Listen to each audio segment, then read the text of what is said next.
unbelievably indubitably good.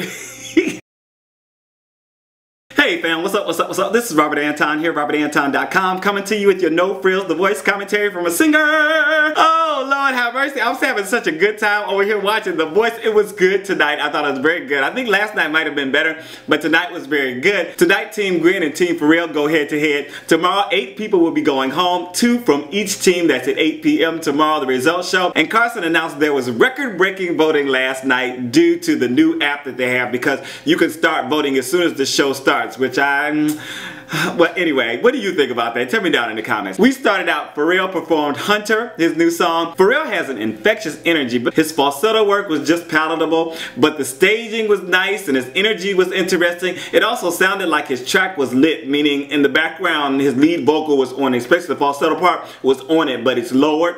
All the girls in the white rows and the audience was a really nice touch. And the song was okay, but I like to get to know it better, you know, listen to the lyrics and stuff and see what it's all about. First to compete tonight was TeamGwen with Rene and Sill. He did Elyjuh by One Republic, and in rehearsal Gwen was trying to get him to move better and really get the music into his body.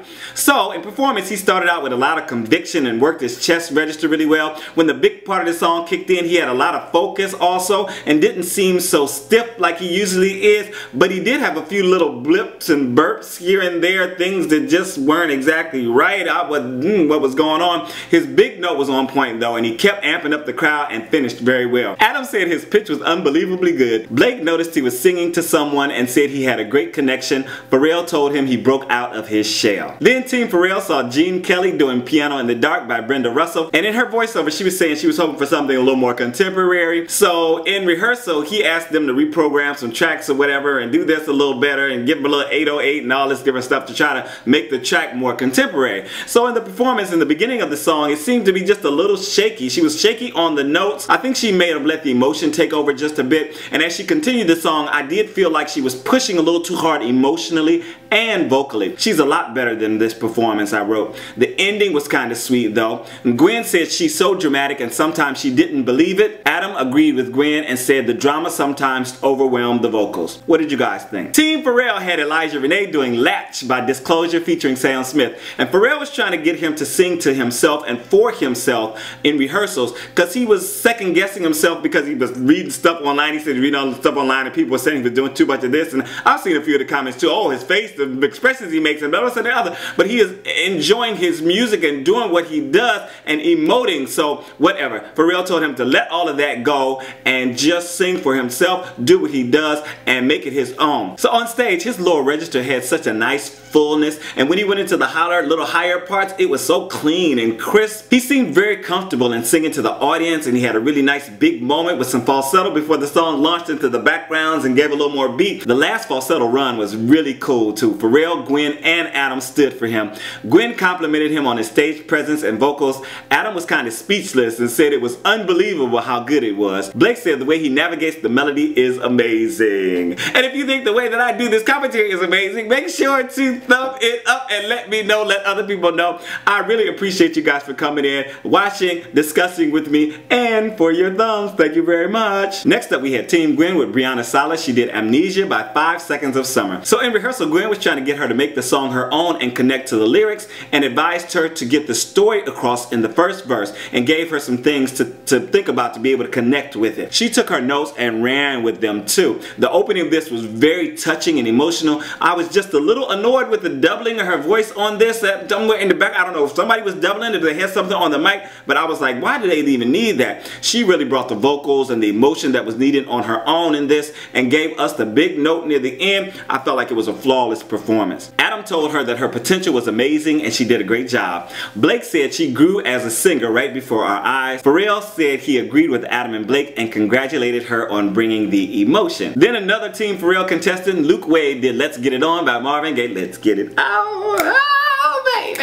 Okay, Pharrell got really specific with the band in rehearsal and said, I want this and I want that. He was really just doing his thing, right? As a producer, he was hearing all these things and said, we got to bring this. I really love that about him. And told Luke that it needed to be second nature to him. You know, sometimes you first learn a song, especially as singers, you just really aren't into it. You don't really know it yet. You have to live it. You have to breathe it. It just has to come out of your pores. And that's what he's telling Luke to do. So this reminded me of some of the Blue-Eyed Soul performances and vocalists that I've heard. He was a little too sweet and cute to really embody the sexuality of the lyric, but his vocal came off very smooth. At one point he got down on his knees, but that came off to me like a little pre-planned instead of like singing the note and falling down to his knees like to kind of beg or whatnot. You know, he just didn't have that extra little spunk and funk and sexiness that I was looking for from the song, but he sang it well. He did his thing. He did a little too much smiling and stuff like that. It's not that type of song. I don't know if he really got into the sensuality of the lyric, but I did like the playful ending with the band that he did. That was really nice. His voice is great. I just didn't feel like he really brought what the song was about. So Gwen told him she loves the tone of his voice and called it effortless. Adam told him he did his thing and called it Lukified. Blake said he had fun with it and blew it out of the water. Here we go. Team Gwen, Anita Antoinette. She did All About That Bass by Meghan Trainor. And Gwen told her to be super animated and really play up the lyrics during this song. She even told her, like in rehearsal, kick off your shoes so you can really feel it. Do the island thing or something like that. I was like, okay. I was excited and nervous about this song choice because it doesn't seem to have a lot of range, but I was loving her hair and her movements during this performance. She even added a little reggae flavor in places and found some moments to take up the melody to show more upper range. Adam said he wanted it to stay reggae because it was so great. Blake said she completely owned the moment. Then Team Pharrell had Danica Shirey doing Help Me by Joni Mitchell. And Pharrell just pointed out some nuances that she hadn't noticed in the song and told her to be loose and relaxed with it. So this song is a little obscure, but she was singing it beautifully. It definitely isn't the easiest song to sing, but she navigated all the parts very well, made it look easy. I think she's the one to beat right now so far. But as the song went along, I was starting to think that it might hold her back a little bit because it might not be that interesting or that engaging for some of the younger audience who is doing like the power voting. Hopefully she doesn't get lost in the voting because this was a masterful performance. Gwen said she sounded gorgeous and Joni would have liked it. Adam said there's nobody like her ability wise and they turned Joni Mitchell into Shaka Khan. And Blake told her it was a clinic for singers on how to breathe and hit perfect notes. Team Pharrell, Sugar Jones did Say a Little Prayer for You by Aretha Franklin. And she was wailing away on this in rehearsal, and Pharrell asked her to walk around a little bit and engage the audience as she was doing the song. He also asked her to give it more dynamics, you know, to add some little things to give it some levels. So at the beginning of this, we got to see the background singers and stuff and throughout the performance. And it looked like they were not used to being on camera. I mean, they could have made up some little moves or something to work together and stuff, but they were kind of working against each other at times. I was just like, okay. Sugar was really doing her thing though. She was doing a great job with the song. Started it out light and lyrical and then lighting into some of the full-throated vocals. She had a nice mix at one point going on. She even did a little begging and groveling and throwing tantrums and stuff on stage. I was like, you go on and do that song, girl. This was very interesting, very engaging, and I enjoyed it thoroughly. So Gwen said she just had her moment. Adam told her she took us to church. Blake said it was the best performance of the night in his opinion and called her vibrato unique. Team Gwen had Ricky Manning doing Lay Me Down by Sam Smith, and he was having a little trouble getting into the falsetto on this, and Gwen advised him to take a breath beforehand and to forget about the note and just concentrate on his girlfriend. So something didn't seem right at the very beginning of this, but it sounded on point after that. He got on place. I don't know what happened. He had some nice tender moments going on and didn't shy away from the falsetto, though it was very light. He hit the big note really solid, and those pants were extremely tight. I couldn't help but notice.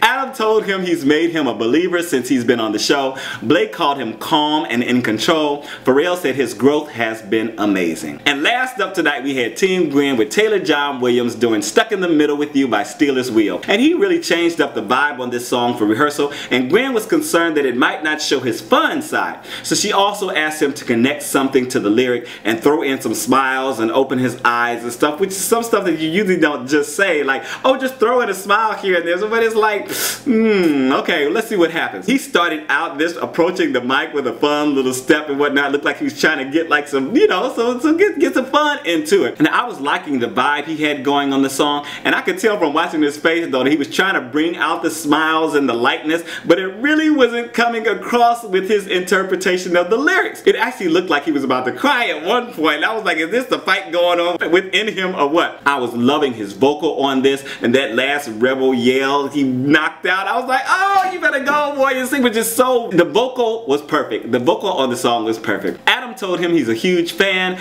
and said he made the right choice with his take on the song. Blake agreed with Adam, and Pharrell compared him to Terrence Trent D'Arby. Do you guys even know who that is? I'll buy a shanty where the dust hangs high.